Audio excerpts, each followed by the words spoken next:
Hola amigos, soy el padre Roberto Funes y vamos a hablar un poco acerca de la Humane Vitae. Voy a comenzar hablando un poco del contexto en el que fue escrita esta encíclica para que nosotros podamos comprender mejor a qué responde. No hay ningún libro, ningún texto que se escriba sin un objetivo y respondiendo a algo. La encíclica Humane Vitae responde a un contexto en el que tenemos que ubicarnos para comprenderla mejor. Efectivamente, el tiempo en el que fue escrita está rodeada por una tendencia mundial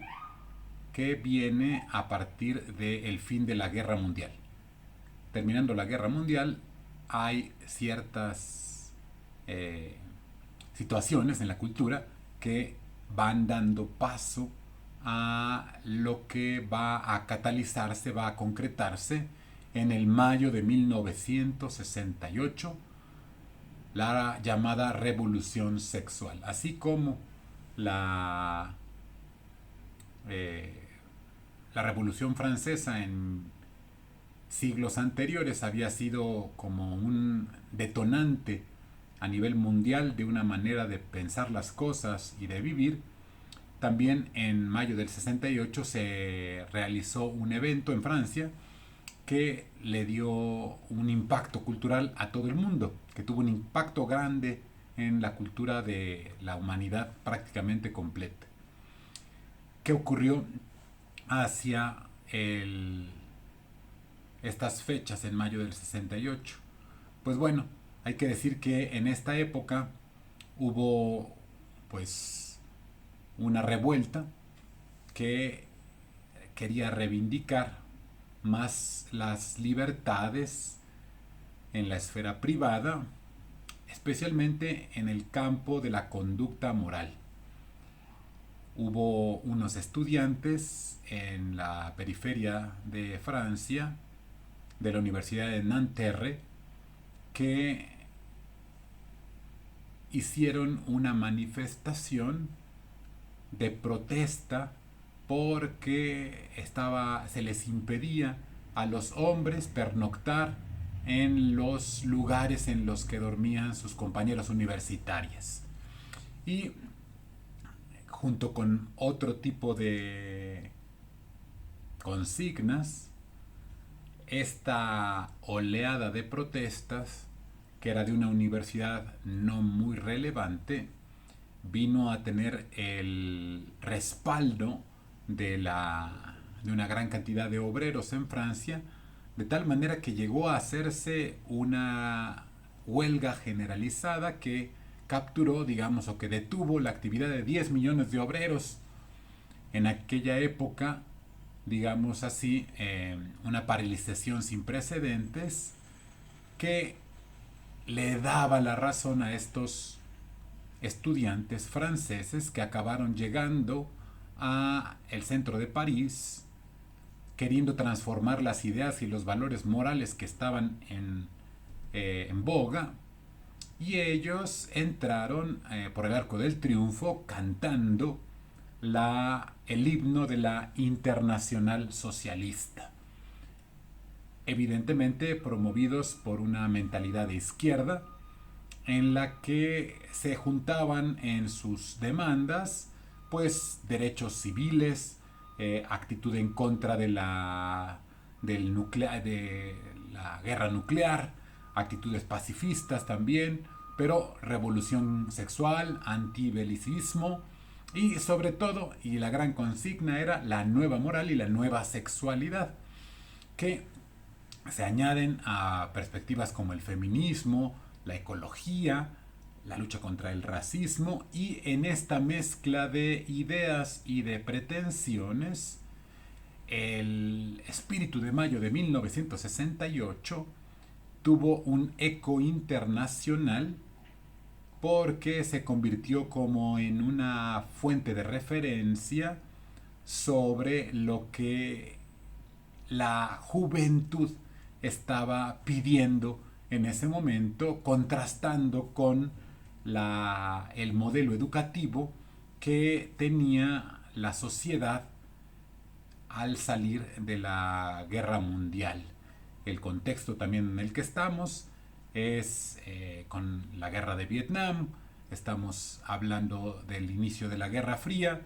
estamos hablando de una situación en la que los movimientos de revueltas van teniendo un eco internacional y que sabemos que dan origen también a distintas respuestas en los distintos lugares del mundo de manera semejante y que provocan también influencia en los lugares de cada región. En México también tuvimos en el 68 diferentes protestas, etcétera, pero el gran detonante fue allá en Francia en aquella época. Es importante darnos cuenta que en este contexto de la revolución sexual hay una tendencia también dentro de la Iglesia Católica a reinterpretar las cosas. Esto está ocurriendo, esto de lo que les hablo de la época del mayo del 68, es algo que está ocurriendo en el nivel, digamos así, no religioso, en el nivel de la esfera pública. ¿Qué pasaba dentro de la iglesia? Dentro de la iglesia empezaba a haber una herencia de una teología, de una manera de pensar nuestra fe católica que iba rechazando parte de nuestra tradición, fruto de la influencia también en la teología de algunos teólogos protestantes que empezaron a incursionar en la moral y que desplazaron la atención de la moral hacia una moral que solamente tenía en cuenta los fines. Y entonces daba origen a una interpretación en la que las cosas rectas dependían de los fines y que en esta interpretación, que no es la interpretación católica, pero que se empezaba a poner en boga entre algunos teólogos, entre algunos maestros de seminarios en el mundo entero, se contrastó con la tendencia que también existía en el marco de la investigación científica para intervenir con la llamada píldora, intervenir a el acto sexual humano. Prácticamente antes de la guerra era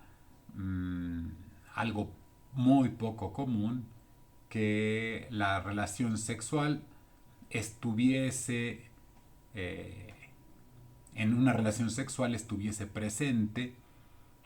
un elemento, sea químico, sea físico, para detener o para controlar la relación sexual. Empieza también en esta época, fruto de la presión también internacional de algunos organismos que están intentando promover el aborto, la investigación para poder controlar la fecundación femenina. Y entonces la llegada de la píldora en estos años al panorama internacional genera una pregunta muy sencilla. ¿Es correcto o no es correcto que nosotros, que somos creyentes, encontremos esta revolución sexual y nos dejemos llevar por ella también dentro del matrimonio con esto que ahora se está promoviendo en ese ambiente de revolución sexual en el que todo está, digamos, en cierta manera abierto y permitido? ¿Qué tenemos que decir los católicos? ¿Qué tenemos que responder? ¿Nos es permitido o no que utilicemos esa píldora? Hay que decir que esa píldora,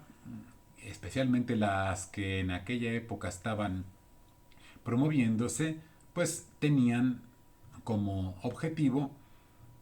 un control en las hormonas femeninas. Prácticamente hasta la fecha siguen intentándolo así más o menos, con efectos eh, antiovulatorios para que la mujer no genere un óvulo fecundo, también con efectos evidentemente anticonceptivos para que el óvulo no llegue a recibir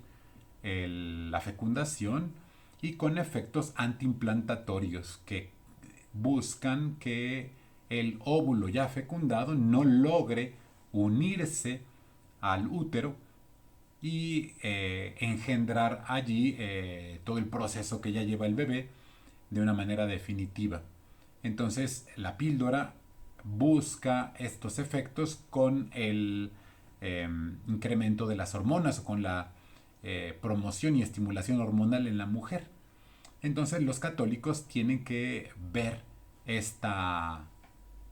situación, la conocen y obviamente preguntan. El Papa en ese momento tiene que responder ante esta situación y genera una comisión llamada Comisión Papal, que va a contener a distintos investigadores, científicos y también moralistas para analizar la situación desde el punto de vista más científico, y del fruto de esta comisión va a dar origen a una respuesta de parte del Papa para que se pueda llegar a la seguridad moral de esta situación ante la cual los creyentes se encuentran. Entonces, en síntesis, hay un incremento en el panorama mundial de la reivindicación de la libertad en el campo de la sexualidad, fruto de la Revolución del 68. Las personas están queriendo, en fruto de la acción de fuerzas políticas y de la motivación de fuerzas políticas, alcanzar a tener ciertas libertades en el campo de la ética y de la moral que no se tenían hasta ese momento. El eslogan de la época es: está prohibido prohibir, y es, digamos, la tendencia con la cual se enfrenta una fe, la fe católica, que tiene evidentemente en las normas morales, antes que una prohibición,